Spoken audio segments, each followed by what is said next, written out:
Mohan Babu media మీద దాడి చేయడంతో వ్యవహారం యూ టర్న్ తీసుకుంది. అప్పటి వరకు మంచు ఫ్యామిలీ విభేదాలు, పరస్పర ఫిర్యాదులు, పరస్పర గొడవల మధ్య నడిచేది. కానీ మోహన్ బాబు ఎప్పుడైతే మీడియా మీద చేయి చేసుకుని నోరు పారేసుకున్నారో వ్యవహారం తీవ్ర రూపం దాల్చింది. ఇక ఇప్పుడు మీడియా సంఘాలు సైతం మోహన్ బాబుని విడిచిపెట్టేలా కనిపించటం లేదు. మీడియా మీద మోహన్ బాబు దాడి చేయటం మీద రవి ప్రకాష్ స్పందించాడు. మోహన్ బాబుని తీవ్ర స్థాయిలో దూషించాడు.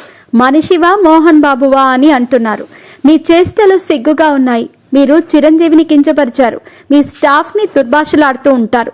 ఇక ఇప్పుడు మీడియాపైనే మీ ప్రతాపాన్ని చూపిస్తున్నారు. ఇప్పటి వరకు చేసింది చాలు. ఇకపై మీ చేష్టల్ని ఎట్టి పరిస్థితుల్లోనూ భరించేది లేదు అంటూ రవి ప్రకాష్ సీరియస్ అయ్యారు.